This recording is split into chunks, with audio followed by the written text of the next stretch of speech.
جنازہ ہو جائے، کچھ مہمان جنازہ پڑھ کے چلے جاتے ہیں، قریب رشتہ دار رک جاتے ہیں، صبح جب کل کا ختم ہو جاتا ہے نا جی، پھر وہ بھی رشتہ دار اٹھتے ہیں، نہیں جاتی تو بہن نہیں جاتی، عورتیں اس سے آ کے پوچھتی ہیں تیرا کیا پروگرام ہے؟ وہ کہتی کیسے جاؤں، ابھی تو چہلم بھی نہیں ہوا، 40 دن رہوں گی۔ یہ ہمارے ہر گھر کا درد ہے، میں معاشرے کا درد پڑھ رہا ہوں، میں نفسیاتی مصائب پڑھ رہا ہوں۔ آخر خواتین سے کہتی ہے میرے بچوں کو لے جاؤ، ان کی مجبوری ہے اسکول جانا، انہیں تم بھیج دیا کرنا، میں نہیں جا سکتی۔ ریڑھی بھائی لگاتا ہوں نا، بہن پھر بھی بیٹھ جاتی ہے کہ میں ویر کے دروازے سے نہ اٹھوں، لوگ کیا کہیں گے کہ بہن 4 دن بھی نہ بیٹھ سکی۔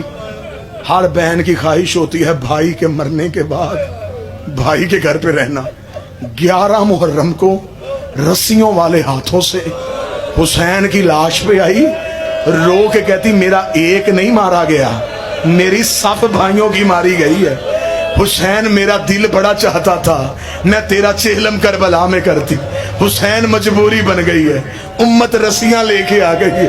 وہ بہن کو معاف کر دینا، بہن تیری لاش جنگل میں چھوڑ کے جا رہی ہے، لیکن جانے سے پہلے مجھے ایک بار دکھا تو صحیح تو ہے کہاں۔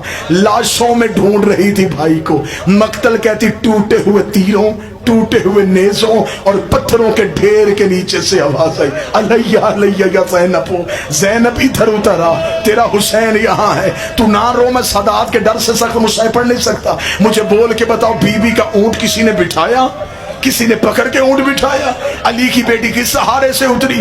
ہاتھ بی بی کے بدے ہوئے تھے۔ پھر کتاب کا جو جملہ وہ نہیں میں پڑھ سکتا، اشارہ دے دیتا ہوں، بی بی اونٹ سے ایسے اتری جیسے گھوڑے سے غازی اترا تھا، بی بی پتھروں کے ڈھیر کے قریب آئی۔ اب ہاتھ کھلے ہوتے تو ہاتھوں سے پتھر ہٹاتی، ہاتھ تو علی کی بیٹی کے بدے ہوئے تھے، اپنی کوہنیوں سے پتھر ہٹائے، ہٹاتے ہٹاتے بھائی کی لاش پہ نظر پڑی، بہن کو سر نظر نہ آیا، رو کے کہتی این راس الحسین، حسین تیرا سر کہاں ہے؟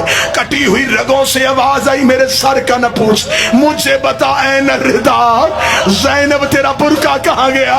رو کے کہتی جب تو گھوڑے کی زین سے اترا تیرا قاتل نیزے کے ساتھ میری چادر لے کے